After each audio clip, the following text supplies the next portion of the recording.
semi-CA. So in this video we are going to learn about TDS, that is tax deducted at source. Okay. So TDS is a type of direct tax levied by the government. Okay. Now we are talking about direct tax. Then it is necessary for us to understand that what is direct tax, what is indirect tax, difference क्या है दोनों में. ठीक है. In next slide we will see direct tax क्या है.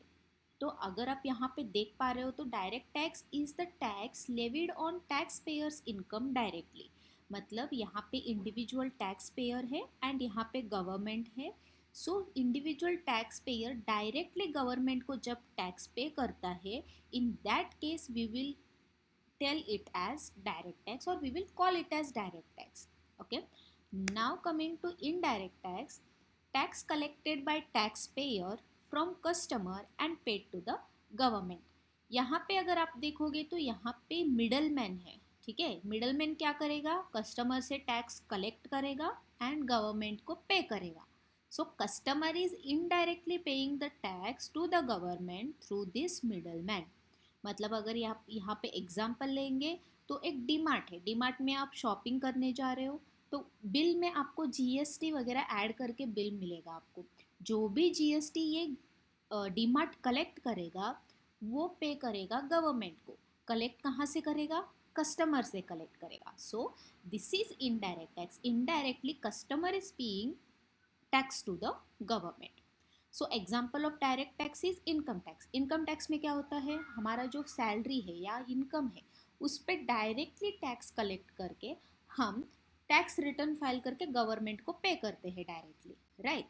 Now in indirect tax क्या होगा, शॉप और middle man like restaurant, D mart, जो भी है जहाँ पे हम शॉपिंग करते हैं या सर्विस रेंडर करते, सर्विस जनरेट करते या अवेल करते हैं, तब क्या करेगा, मिडल मैन कस्टमर से टैक्स कलेक्ट करके गवर्नमेंट को पे करेगा. For example GST.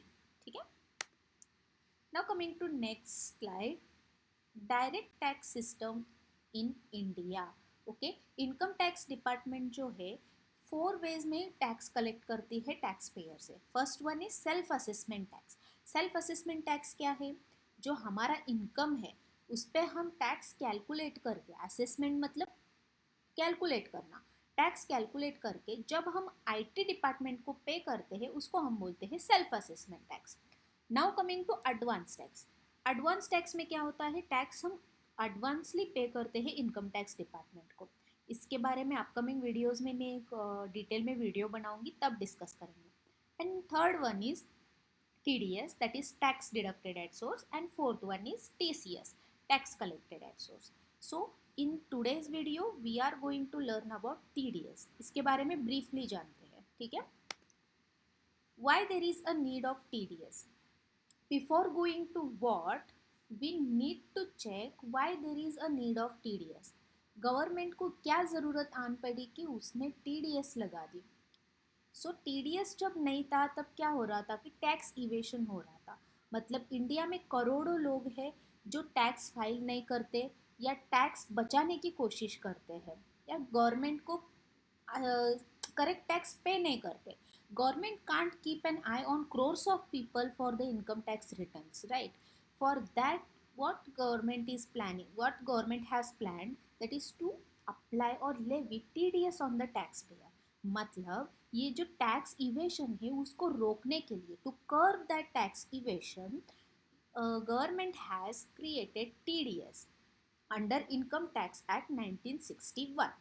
ठीक है. Now coming to what is TDS और how TDS mechanism works.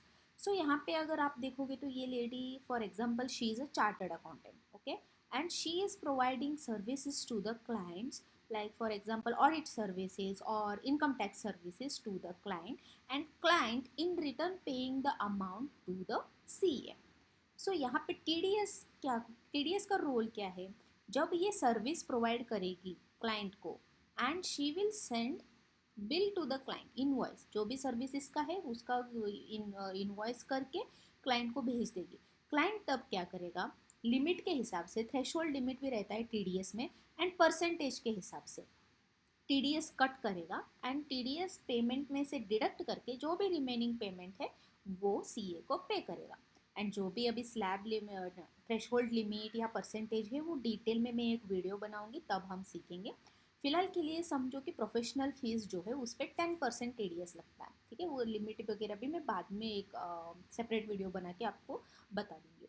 So यहाँ पे नेक्स्ट वीडियो में एग्जाम्पल देखा जाए तो 10,000 का इसने सर्विस प्रोवाइड किया क्लाइंट को एंड 10% ऑन 10,000 इज 1,000। 1,000 का TDS क्लाइंट ने डिडक्ट करके remaining payment that is 9,000 auditor को पे कर दिया। सो यहाँ पे 9,000 एक्चुअल अमाउंट गया ऑडिटर को एंड जो ये 1,000 है ये क्लाइंट ने गवर्नमेंट को पे कर दिया एज अ TDS। जब ये क्लाइंट डिडक्ट कर रहा है ये TDS, then he is called as a deductor because he is deducting TDS on the payment and on whose income he is deducting? He is deducting on deductee's income, ठीक है। So the person who deducts the TDS is called deductor and on whose income he is deducting the TDS is called deductee। इसको हम pair भी बोलते हैं and इसको पेई भी बोलते हैं, ठीक है। Now coming to responsibilities of deductor and deductee. So deductor यहाँ पे मिसमैच हुआ है, यहाँ पे डिडक्टर आना चाहिए था एंड यहाँ पे डिडक्टी। सो डिडक्टर का रिस्पॉन्सिबिलिटीज ये 5 है, okay. First one is deduct TDS as usual, उसको TDS डिडक्ट करना पड़ेगा रेट के हिसाब से एंड लिमिट के हिसाब से। एंड जब वो TDS डिडक्ट करेगा उसके बाद वो TDS माइनस करके रिमेनिंग पेमेंट डिडक्टी को पे करेगा। This is the second responsibility. And third responsibilities, जब वो TDS डिडक्ट कर रहा है वो जो अमाउंट है वो गवर्नमेंट को डिपॉजिट करना, this is third responsibility. And fourth responsibility is filing of TDS return. जो भी TDS डिडक्ट करता है उसका एक रिटर्न भी ये करना पड़ता है, फाइल करना पड़ता है गवर्नमेंट के पास। एंड जो TDS डिपॉजिट करता है ना, ये चलान 281 के हिसाब से डिपॉजिट करेगा गवर्नमेंट को। एंड रिटर्न जो TDS फाइल रिटर्न है वो 26Q और 24Q के हिसाब से TDS फाइल करेगा, रिटर्न फाइल करेगा on a month quarterly basis, okay. ये भी हम नेक्स्ट अपकमिंग वीडियोज में डिटेल में देखेंगे, how to file the TDS return and all. And this is the fourth responsibility. And fifth responsibility is issue TDS certificate। Deductor TDS deduct करने के बाद and return file करने के बाद एक TDS सर्टिफिकेट जनरेट होता है। वो TDS सर्टिफिकेट डिडक्टर को डिडक्टी को सबमिट करना होगा, ठीक है। So these are the 5 responsibilities of deductor. First one is deduct TDS, second one is make payment, third one is deposit TDS, fourth one is file return and fifth one is issue TDS certificate. Now coming to deductee's responsibilities, first one is issue the bill. After providing services you should issue tax invoices to the deductor so that he can make the payment accordingly. So first responsibility is issue bill and second responsibility is collect the payment from deductor and third responsibility is collect TDS certificate as a proof of TDS and fourth is adjust TDS with the income tax liability। जो भी annual income में income tax liability create होगा उसमें से already जो TDS deduct हुआ है आपका वो एडजस्ट करके मतलब माइनस करके रिमेनिंग जो टैक्स लायबिलिटी है वो पे करना पड़ेगा आपको गवर्नमेंट को, ठीक है। Now coming to difference between income tax and TDS। First one is tax is calculated on annual income. Income tax में टैक्स एनुअल इनकम के बेसिस पे कैलकुलेट किया जाएगा एंड TDS पीरियोडिक इनकम पे कैलकुलेट किया जाएगा। This is not based on annual income. जो भी पीरियोडिक इनकम है पीरियड में एक पार्ट इनकम होगा उस पर TDS हम कैलकुलेट करेंगे। And income tax a person page tax on his total annual income whereas TDS is only partial contribution of his total income. And income tax is directly paid by the taxpayer and TDS is paid by the deductor on behalf of deductee. Now coming to financial year and assessment year. So there are two types of years, one is calendar year and another one is financial year. Calendar year का मतलब क्या है? Year starting from 1st January and ends on 31st December is the calendar year and year which starts on 1st April and ends on 31st March is the financial year. India में हम financial year follow करते हैं and out of India specially in US वगैरह वो लोग calendar year follow करते हैं, ठीक है। अब now let's see what is financial year. So अब हम हैं मार्च 2025 में। मार्च 2025 में है तो अपना फिनेंशियल ईयर कौन सा होगा अभी? लास्ट ईयर मतलब last year April to this year March, 1 April 2024 to 31 March 2025 is our financial year, and 1 April 2025 upcoming, okay, to 31 March 2026 is our assessment year. जो फिनेंशियल ईयर में हम इनकम जनरेट करते हैं उसका assessment this year assessment year में होगा, and tax calculate होके government को टैक्स पे करना पड़ेगा. This is in case of income tax. But now in case of TDS, income tax में क्या होगा, फिनेंशियल ईयर में जो टैक्स रेट या टैक्स स्लैब रेट से उसके हिसाब से टैक्स कैलकुलेट करके असेसमेंट ईयर में पे हो जाएगा टैक्स. बट टीडीएस का ऐसा नहीं है. टीडीएस का क्या होगा, असेसमेंट ईयर में जो भी रूल है, जो भी स्टैंडर्ड लिमिट है या टैक्स परसेंटेज है, उस असेसमेंट ईयर के हिसाब से कैलकुलेट होके गवर्नमेंट को टीडीएस पे करना पड़ेगा. Now coming to when TDS is to be deducted. So TDS is to be deducted at the time of payment getting due or actual payment whichever is earlier. Payment due है and अगर उससे पहले हमने actual payment किया है, इन दोनों में से जो भी अर्लीस्ट होगा, मतलब सपोज समझो 20th को पेमेंट ड्यू है, फर्स्ट हमने पेमेंट किया 10 मार्च को, देन 10 मार्च को ही TDS डिडक्ट करना पड़ेगा. अगर 20th को ड्यू है पेमेंट बट हमने पेमेंट किया 31 मार्च को, but in that case what we should do, जब ड्यू डेट था तभी TDS डिडक्ट करना पड़ेगा. ठीक है, this is the concept at the time of payment getting due और actual payment which ever is earlier. Now coming to next slide, when TDS is to be deposited, जो भी deductor TDS deduct करेगा उसको government को वो deposit करना पड़ेगा. But क्या डेट है, ड्यू डेट्स है क्या उसके लिए? यस, उसके लिए भी ड्यू डेट्स है. मतलब अप्रैल मंथ में अगर आप TDS डिडक्ट करोगे तो उसको अप्रैल मंथ का पूरा TDS आपको पे करना पड़ेगा और डिपॉजिट करना पड़ेगा गवर्नमेंट को 7 मई से पहले, next month, subsequent month. Okay, 7th of the subsequent month. मई का 7th जून में, जून का 7th जुलाई, लाइक वाइज फेब्रुवरी का 7th मार्च. मतलब अप्रैल टू फेब्रुवरी जो है वो 7th of the subsequent month. सिर्फ एक चेंज है, वो है मार्च मंथ का. मार्च मंथ का जो TDS है वो हम 30th अप्रैल तक पे कर सकते हैं. क्यों? क्योंकि March is being the year end, बहुत काम होता है या करेक्शंस करना पड़ता है या बहुत एक्यूरेट नंबर्स कैलकुलेट करना पड़ता है, तो कंपनीज या इंडिविजुअल को, कंपनीज को मोस्ट प्रोबेबली पार्टनरशिप फर्म या सबको टाइम लगता है. So government has increased due date for this. Okay, keep in mind that.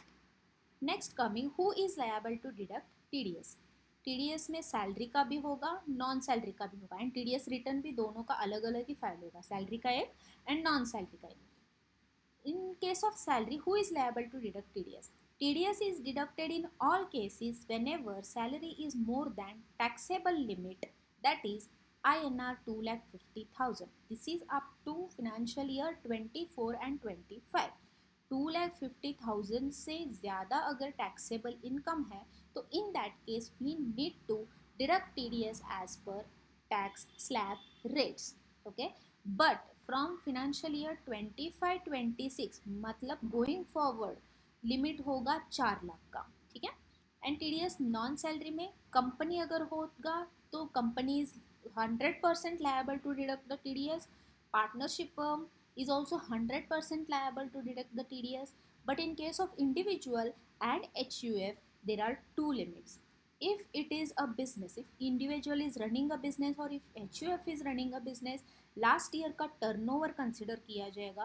वो भी अगर टर्नओवर 1 करोड़ से ज़्यादा है तो ही individual and HUF is liable to deduct the TDS. अगर प्रोफेशन है, profession like doctor, lawyer, CA, अगर ये लोग हैं उनका ग्रॉस रिसिप्ट हम कैलकुलेट करेंगे. अगर वो 50 लाख से ज़्यादा है तो ही TDS डिडक्ट करने, they are liable to deduct the TDS, otherwise no. ठीक है, this is the basic understanding और basic overview of the TDS. I hope you enjoyed my video. अगर आपको अच्छा लगा ये वीडियो, अगर आपको कुछ सीखने मिला तो please subscribe to my channel and hit the like button and hit the notification button और बेल आइकन, सो दैट मैं जब भी एक नया वीडियो अपलोड करूँगी तो वो आपको नोटिफाई करेगा. अगर आपको कुछ डाउट्स है तो कमेंट सेक्शन में मेंशन करो.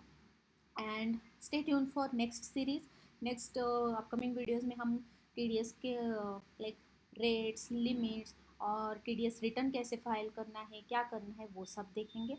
अगर आपको कुछ डाउट्स है, अगर आप मुझसे कांटेक्ट करना चाहते हो तो स्क्रीन पे अगर ईमेल आईडी दिख रहा है excelfreeclasses@gmail.com, तो उस पर आप मुझे मेल कर सकते हो। तो I will try to contact you. Till then stay tuned. Thank you so much.